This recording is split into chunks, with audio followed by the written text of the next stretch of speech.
Assalamualaikum warahmatullahi wabarakatuh.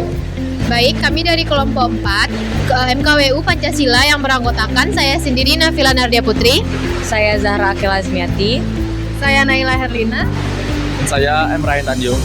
akan melakukan wawancara tentang pentingnya peran masjid dalam meningkatkan moderasi beragama atau toleransi pada Masjid Asy-Syuhada di Jalan Limau Manis.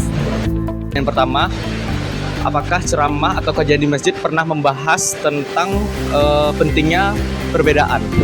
Sering dalam beragama Islam itu kita saling menghargai dan toleransi dalam perbedaan agama, karena dalam toleransi itulah kita dapat dalam menghargai bersama. Ya, langsung ke pertanyaan kedua ya Bang. Menurut Abang, apakah masjid tersendiri itu punya peran yang penting dalam mengajarkan toleransi kepada masing-masing umat beragama? Ya, di masjid itu kita mengajarkan bahwasannya seorang umat muslim itu harus mempunyai akhlak yang mulia dan saling menghormati dalam perbedaan agama, maupun dalam lingkungan sekitar pun kita harus saling menghargai bahwasannya dia meyakini agama yang dia anut. Baik, sebelumnya saya ingin mewawancarai tentang pentingnya moderasi beragama atau toleransi beragama. Sebelumnya saya sedang bersama. Perkenalkan, nama saya Imam Hafizak. Apakah ceramah atau kajian di masjid itu sering membahas tentang pentingnya menghargai perbedaan?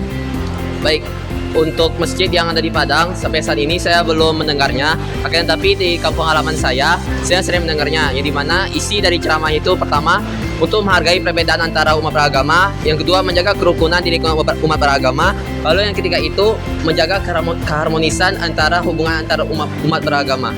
Pertanyaan yang kedua, menurut Imam, apakah masjid itu menjadi tempat yang penting untuk mengeksplor tentang menghargai perbedaan atau toleransi? Baik, untuk peran masjid itu sangatlah penting karena masjid itu sebagai wadah untuk mensiarkan ataupun mengajak masyarakat untuk menghargai perbedaan.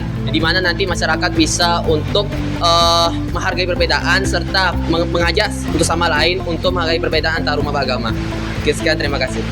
Sebelumnya perkenalkan, saya Naila Herlina. Izin untuk mewawancarai saudari dengan nama. Perkenalkan, nama saya Afifah. Oke, baiklah, sebelumnya saya mau bertanya nih kepada saudari kita Hafifah. Nah, untuk pertanyaan pertama itu, apakah ceramah atau kajian di masjid ini pernah membahas tentang pentingnya menghargai perbedaan? Bagaimana pendapat Anda? Jawabannya. Oke, tentunya sering ya. Apalagi nilai-nilai toleransi atau menghargai perbedaan itu udah diajarkan dari kecil, terutama dari hafalan kita sewaktu kecil. Misal surat Al-Kafirun ayat 6 yang artinya itu bagimu agamamu, bagiku agamaku. Nah, hal itu mungkin udah cukup mewakili kalau misalnya Islam itu termasuk pada masjid ini udah menekankan nilai menghargai perbedaan atau toleransi sejak kecil. Nah, untuk pertanyaan kedua itu, apakah menurut saudari di masjid ini memiliki peran penting dalam mengajarkan toleransi beragama kepada masyarakat sekitar? Oke, bagaimana? Tentunya sangat berperan penting. Menurut saya tidak hanya pada anak-anak kecil yang diajarkan TPQ-nya, tapi juga pada ibu-ibu atau bapak-bapak yang menjadi jamaah di masjid ini. Tentunya hal ini mengajarkan nilai toleransi, tidak hanya menghormati pilihan pada umat beragama yang satu saja, tapi pada umat beragama lainnya. Baik, sekian wawancara dari kelompok kami di Masjid Asy-Syuhada. Kami ucapkan terima kasih dan wassalamualaikum warahmatullahi wabarakatuh.